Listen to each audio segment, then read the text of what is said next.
Hello everyone, मैं हूं अनिल और आपका वेलकम है फिर से एक बार नई क्राइम वीडियो में। आपने अपराध की दुनिया के बड़े बड़े सरगनों के बारे में जरूर सुना होगा, लेकिन जो स्टोरी मैं आज आपके साथ शेयर करने वाला हूं वो सुनकर आपके रोंगटे खड़े हो जाएंगे। कैसे एक डिसेंट सा लड़का अपराध की दुनिया का जाना माना सरगना बन जाता है। यह बात है सन 1960 की। अमेरिका के विस्कॉन्सिन में एक छोटी सी फैमिली रहा करती थी, जिसमें पति पत्नी और उनका एक बेटा जेफर डामर भी उनके साथ रहा करता था, जो इस फैमिली का मुख्य किरदार था। जेफरी के पिता अक्सर काम के सिलसिले में बाहर रहा करते थे और कई महीनों तक घर जाते थे। उसके पिता एक रिसर्च केमिस्ट थे, यानी एक वैज्ञानिक। जेफरी की मां बीमार रहने की वजह से ज़्यादातर बिस्तर पर ही रहा करती थी।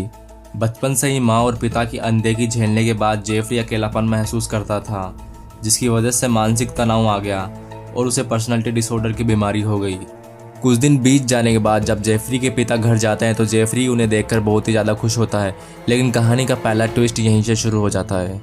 अब जेफरी के पिता अपनी फैमिली को टाइम देने के लिए घर पर ही लैब खोल लेते हैं और अपना छोटा मोटा काम घर पे ही कर लेते हैं। जैसा कि मैंने आपको बताया कि जेफरी के पिता एक रिसर्च साइंटिस्ट थे।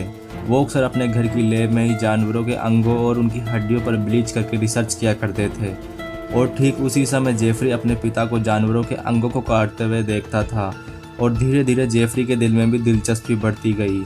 लेकिन जेफरी के पिता अभी इस बात से एकदम अनजान थे कि इसका असर उनके 13 साल के बेटे पर क्या पड़ने वाला है। जैसे जैसे समय बीतता है, जेफरी अपने घर के आसपास के छोटे छोटे कीड़ों और जानवरों को मार देता और उन्हें दफना देता था।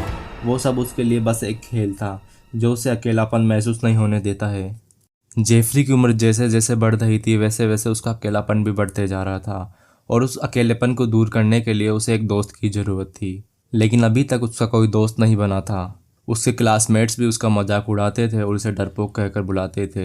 छोटे जानवर जैसे तितली, गिलहरी, छिपकली को मारना और उनकी हड्डियों को संभाल कर रखने का शौक दिन ब दिन बढ़ते ही जा रहा था। लेकिन जेफरी की फैमिली अभी तक इस बात से एकदम अनजान थी। आपने कई चौंका देने वाले सीरियल किलर के बारे में ज़रूर सुना होगा। यूँ तो जुर्म की काली दुनिया में कई तरह के लोग होते हैं जो रूह को कपा देने वाले क्राइम को अंजाम देते हैं, लेकिन देखना अब यह है कि जेफर डामर की स्टोरी जुर्म की किस राह पर जाती है। दिसंबर सन 1978, जब जेफरी 18 साल का हो चुका था, जेफरी एक बार रात को अपनी गाड़ी से घर लौट रहा होता है। तभी स्टीवन नाम के एक शख्स ने जेफरी से लिफ्ट मांगी। रास्ते में दोनों की अच्छी बातचीत होने लगी और देखते ही देखते वो बातचीत दोस्ती में तब्दील हो गई। तो जेफरी डामर ने स्टीवन को अपने घर पर बियर पार्टी ऑफर की और स्टीवन ने जेफरी की बात मान भी ली। लेकिन स्टीवन अभी इस बात से एकदम अनजान था कि किसी स्ट्रेंजर पे एकदम से इतना भरोसा नहीं किया जा सकता। दोनों ने जेफरी के घर पर बियर पी। अब रात ज़्यादा होने पर स्टीवन घर जाने लगा। तभी पीछे से जेफरी डामर ने जिम डंबल से स्टीवन पर हमला कर दिया। फिर जेफरी ने गला दबाकर स्टीवन की हत्या कर दी। जेफरी के अकेलेपन से अब उसके अंदर का हैवान जाग चुका था।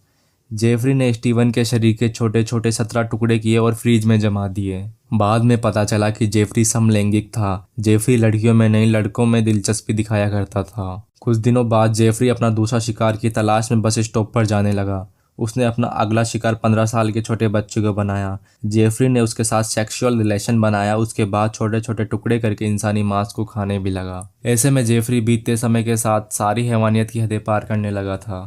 सन 1990 तक जेफरी कई खूनी वारदातों को अंजाम देता रहा। ऐसे में जेफरी डामर ने एक बार एक आदमी के सिर में ड्रिल से छेद करके एसिड भर दिया, जिससे उसकी मौत हो गई और उसके छोटे छोटे टुकड़े करके फ्रिज में जमा दिए। लेकिन वो कहते हैं ना, अपराध की दुनिया का कोई कितना भी बड़ा सरगना हो, वो एक ना एक दिन पुलिस के हाथों लग ही जाता है और उसे अपने अपराध की सजा भी मिल ही जाती है। सन 1992 तक यह हैवान 17 मासूमों को मार चुका था, लेकिन जब उसने 18वें शिकार को किडनैप करके अपने घर लाया तो वह किसी तरीके से जेफरी की नजरों से बचकर वहां से भाग निकला और पुलिस को अपनी किडनैपिंग के बारे में सारी इन्फॉर्मेशन दी। अमेरिकी पुलिस ने तुरंत जेफरी को हिरासत में लिया और जब जेफरी के घर की छानबीन की तो जेफरी के घर के फ्रिज में कई इंसानी शरीर के बॉडी पार्ट भी बरामद हुए। जेफरी के किए 17 मर्डर में से 15 के ही सबूत मिले और जेफरी को उम्र कैद की सजा हुई। लेकिन कहानी यहाँ खत्म नहीं हुई थी। मैंने आपको शुरुआत में बताया था कि जेफरी डामर को पर्सनालिटी डिसऑर्डर था। एक दिन जेफरी डामर ने मौका देखते ही अचानक से जेल के एक कैदी पर जानलेवा हमला किया,